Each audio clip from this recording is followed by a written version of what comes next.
నేను నార్మల్గానే 30 minutes prepare అయితే నాకున్న టెన్షన్కి 5 minutesలో క్లోజ్ చేస్తాను. సో ఎక్కువసేపు బోర్ కొట్టాను.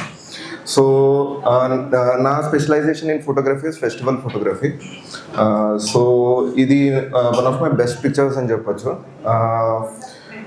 ఫ్రెండ్స్ అంతా ప్లాన్ చేసుకొని ఎక్కడికి వెళ్దాం న్యూ ఇయర్కి పార్టీ చేసుకుందాం అనుకుంటున్నప్పుడు క్రేజీగా ఉంటుంది, మణికర్ణిక ఘాట్లో చేసుకుందాము ఇయర్ న్యూ ఇయర్ అని చెప్పేసి ప్లాన్ చేసుకొని వెళ్ళాము.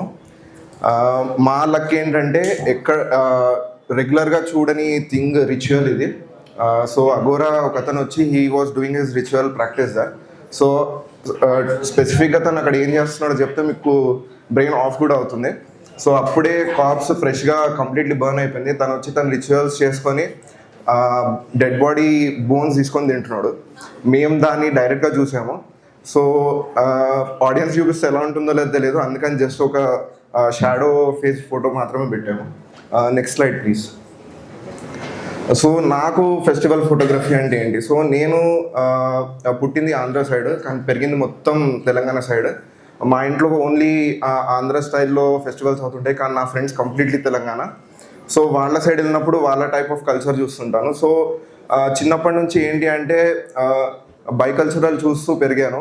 సో అప్పుడే ఏమనిపించేది అంటే ఒక స్టేట్లో ఉన్న 2 different రీజన్స్కి ఇంత కల్చరల్ డిఫరెన్సెస్ ఉంటే అక్రాస్ స్టేట్స్ ఎన్ని కల్చర్స్ ఉంటాయి, ఎన్ని డిఫరెంట్ టైప్స్ ఆఫ్ పీపుల్ ఉంటారు, మనం తెలుసుకోవాలి వీటిని అని చెప్పేసి నాకు ఒక ఇంట్రెస్ట్ ఉండింది. So that's why I started festival photography. And definitely expression of emotions. So ప్రతి ఫెస్టివల్లో మనకి డిఫరెంట్ టైప్స్ ఆఫ్ పీపుల్స్ కల్పిస్తుంటారు, డిఫరెంట్ టైప్స్ ఆఫ్ రిచువల్స్ ఉంటాయి అండ్ మల్టిపుల్ ఎమోషన్స్ని మనం ఎక్స్పీరియన్స్ చేయొచ్చు. That is one of the reason. Next slide please. So why festival photography? మనం ఎందుకు చేయాలి ఫెస్టివల్ ఫోటోగ్రఫీని? So to preserve the culture. So మీలో ఎంతమంది మీ నేటివ్ ప్లేసెస్కి వెళ్ళి మీ నేటివ్ ప్లేసెస్లో జరిగే ఫెస్టివల్స్ని చూస్తున్నారు? Good that we have summer. So నేను ఆంధ్రలో పుట్టి తెలంగాణకు వచ్చేసాక నాకు ప్రభల్ తీర్థం తెలియడానికి ఆల్మోస్ట్ 27 years పట్టింది. నేను పుట్టి పెరిగిన ల్యాండ్లో జరుగుతున్న ఫెస్టివల్స్ నాకు తెలియదు. Unless and until I have stumbled upon someone's photograph. So that is the main reason we have to photograph these festivals and all. So మేము కన్నూరు వెళ్ళినప్పుడు కూడా అక్కడ తెయ్యమని ఒక ఫెస్టివల్ జరుగుతుంది. సో అక్కడ వాళ్ళు కూడా వాళ్ళతో పర్సనల్గా మాట్లాడినప్పుడు వాళ్ళు ఏం చెప్పారు అంటే this is the last generation, మేమే ఈ లాస్ట్ జనరేషన్, దీని తర్వాత పిల్లలు కానీ ఎవరు కానీ ఈ రిచువల్స్ చేయరు, ఈ డాన్సెస్ చేయరు. ఎందుకని అడిగితే they don't have enough money.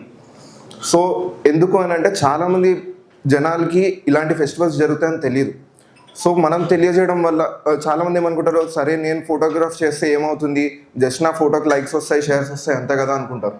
కానీ ఇట్ మైట్ మోటివేట్ సమ్మన్. అంటే ఇప్పుడు సపోజ్ నేను ఇంట్లో కూర్చొని నా ఇన్స్టాగ్రామ్ స్క్రోల్ చేసుకుంటున్నాను, I see a good picture of Kannur Theyyam. నాకు ఆశ పుట్టొచ్చు నాలో, నేను వెళ్ళి చూస్తే బాగుంటుంది, నేను వెళ్తే బాగుంటుంది అని. సో మనం వెళ్ళినప్పుడు ఆబ్వియస్లీ ఫ్రీ ఆఫ్ కాస్ట్ ఉండదు. అక్కడ ఫుడ్ కొనుక్కుంటాము, అక్కడ వెండర్స్ దగ్గరికి వెళ్తాము, ఏదో ఒక నచ్చిన ఐటమ్ కొనుక్కుంటాం. దీనివల్ల రెవెన్యూ జనరేట్ అవుతుంది వాళ్ళకి. సో రెవెన్యూ జనరేట్ అయినప్పుడు వాళ్ళకు కూడా మనీ కనిపించడం వల్ల వాళ్ళు కూడా ఈ రిచువల్స్ని డిఫరెంట్ టైప్స్ ఆఫ్ ఫెస్టివల్స్ని కంటిన్యూ చేస్తారు. And second point already cover అయిపోయింది. అండ్ థర్డ్ పాయింట్ వచ్చేసి నా థాట్ ఆఫ్ లైఫ్ ఏంటి అంటే life is to be celebrated. So each and every ఎమోషన్ని సెలబ్రేట్ చేసుకోవాలి మనం, not only happiness or any peak moments in your life. So ఒక్కొక్క ఫెస్టివల్లో ఒక్కొక్క కైండ్ ఆఫ్ ఎమోషన్ని వాళ్ళు సెలబ్రేట్ చేసుకుంటారు. సో మయాన్కొలే అని చెప్పి ఒక ఫెస్టివల్ అవుతుంది తమిళనాడులో. అక్కడ వాళ్ళు ఏం చేస్తారంటే మన శూలాలు అవి తీసుకొని వాళ్ళ బాడీలో పియర్స్ చేసుకుంటారు. It gives a lot of pain to them, but they are celebrating that way. Koovagam అని చెప్పి ఇందాక స్పందన చూపించిన ఫొటోస్లో కూడా వాళ్ళు ఏంటంటే దే మౌన్, అంటే వాళ్ళ బాధను సెలబ్రేట్ చేసుకుంటారు. ఇట్లా డిఫరెంట్ టైప్స్ ఆఫ్ ఫెస్టివల్స్లో డిఫరెంట్ టైప్స్ ఆఫ్ ఎమోషన్స్ని సెలబ్రేట్ చేసుకుంటారు. And thanks. And how to capture the essence of festival. So ఇవి జస్ట్ చిన్న టిప్స్ మాత్రమే in case any one wants to start doing festival photography. And people have to do that. First one వచ్చేసి focus on emotions. So మనం ఒక పిక్చర్ని కానీ ఏదైనా మూవీని కానీ చూసినప్పుడు మనకి చాలా క్లోజ్ అని ఎప్పుడు అనిపిస్తుంది అంటే మనం ఎమోషనల్గా కనెక్ట్ అయినప్పుడు. సో అందుకని ఒక పిక్చర్ తోటి మీరు కనెక్ట్ అవ్వాలి అంటే, లేదు మీ ఆడియన్స్ కనెక్ట్ అవ్వాలి అంటే ఎమోషన్ని చూపించడం చాలా ఇంపార్టెంట్. సో ఆ ఫస్ట్ పిక్చర్ వచ్చేసి హోలీ అప్పుడుది. అండ్ సెకండ్ పాయింట్ వచ్చేసి ప్రాప్స్. సో వాళ్ళు యూజ్ చేసే డిఫరెంట్ కైండ్స్ ఆఫ్ అటైర్స్ కానీ జ్యువెలరీ కానీ వీటిని షోకేస్ చేయడం వల్ల కూడా ఆ ఫెస్టివల్లో స్పెషాలిటీ ఏంటి అనేది మనం చూపించవచ్చు. సో ఫస్ట్ వన్ వచ్చేసి కన్నూరులో తెయ్యము, సెకండ్ వచ్చేసి మన బోనాల్లో తీసినారు. Next slide please. And telling a story through sequence of pictures. So మనం ఇన్స్టాగ్రామ్లో చాలా ఫొటోస్ చూస్తుంటాము, కరోజల్స్ అప్లోడ్ చేస్తుంటారు, అన్ని ఇండివిజువల్ పిక్చర్స్ ఉంటాయి. కానీ if you could tell a story with multiple photographs that would be very engaging. So ఇక్కడ మీరు చూస్తున్నట్టయితే ఒక చైల్డ్ అండ్ మదర్ ప్లే మీరు కంప్లీట్ స్టోరీ అక్కడ చూడొచ్చు. ఫస్ట్ మదర్ ఆ కిడ్కి కలర్ పూస్తుంది, తర్వాత ఆ కిడ్ వాళ్ళ మదర్ దగ్గర నుంచి కలర్ తీసుకొని మళ్ళీ వాళ్ళ మదర్కి కలర్ పూస్తారు. సో ఒక ఎంటైర్ స్టోరీని మీరు పిక్చర్స్ ద్వారా డిపెక్ట్ చేయొచ్చు. Next slide. సో సింపుల్ అంటే బేసిక్ గేర్స్ అండ్ టెక్నిక్స్ ఏం యూజ్ చేయాలి మనం. గేర్స్ అనేది ఇవాళ చాలా అడ్వాన్స్డ్ అయిపోయినాయి. You can start with any kind of gear. Me mobile phone ఉంటే మీ మొబైల్ ఫోన్ నుంచి తీయండి. అండ్ సెకండ్ వన్ వచ్చేసి lenses. Lenses me depending upon your choice. అంటే వైడ్ లెన్స్ యూజ్ చేసి క్రౌడ్స్ని తీయచ్చు, లేదు పోర్ట్రైట్స్ తీయాలి అంటే ఫాస్ట్ ప్రైమ్ లెన్స్ యూజ్ చేయొచ్చు. అండ్ చిన్న టెక్నిక్స్, రూల్ ఆఫ్ థాట్స్, ఇవి కొంచెం బేసిక్ రూల్స్. సో ఫోటోగ్రఫీలో కూడా 2 types ఆఫ్ ఫోటోగ్రఫీస్ ఉంటాయి. One is technically rich photography and another one is story telling photography. So మీరు టెక్నికల్గా తీయాలి అనుకుంటే టెక్నికల్ ఆస్పెక్ట్ సైడ్ వెళ్ళొచ్చు, లేదు నాకు technical part I don't mind అనుకుంటే స్టోరీని కూడా కన్వే చేయొచ్చు. Next slide please. So post processing అంటే నాకు ఒక ఫన్నీ ఇన్సిడెంట్ ఏంటి అంటే, నేను ఫోటోగ్రఫీ స్టార్ట్ చేసినప్పుడు నా ఫ్రెండ్ ఒకటి నన్ను వచ్చి అడిగాడు, బ్రో నువ్వు ఫోటోగ్రఫీ చేస్తావు కదా, నీ ఫొటోస్ని ఎడిట్ చేస్తావా అని. చేస్తాను బ్రో అంటే, బ్రో అదంతా ఫోటోగ్రఫీ రాని వాళ్ళ పని బ్రో, ఎడిటింగ్ అంతా ఫోటోగ్రఫర్ అంటే కంప్లీట్ కెమెరాలు ఎలా క్యాప్చర్ చేస్తా అలానే రావాలి అని. సో పోస్ట్ ప్రాసెసింగ్ ఎందుకు చేస్తామంటే కలర్స్ని ఎలివేట్ చేయడానికి. సో మన నేకెడ్ ఐకి కనిపించిన కలర్స్ ఎప్పుడు కెమెరాలో రావు. సో మనము అక్కడ చూసిన సిచ్యువేషన్ని మనం చూసిన కలర్స్ని మనకి తగ్గట్టు మార్చుకోవడానికి మనం ఎడిటింగ్ అది చేస్తుంటాం. Next slide. కొన్ని టిప్స్. మనం ఎక్కడికైనా వాళ్ళ ల్యాండ్కి వెళ్ళినప్పుడు మనం వాళ్ళ కల్చర్ని అది రెస్పెక్ట్ చేయాలి. అక్కడ సబ్జెక్ట్స్ని కానీ ఇన్ కేస్ ఎవరివైనా ఫొటోస్ తీయాలి అనుకుంటే వాళ్ళ కన్సెంట్ కానీ వాళ్ళ పర్మిషన్ కానీ తీసుకొని చేయడం better. And always protective gear use చేయండి, మీ గేర్కి కానీ మీకోసం కానీ.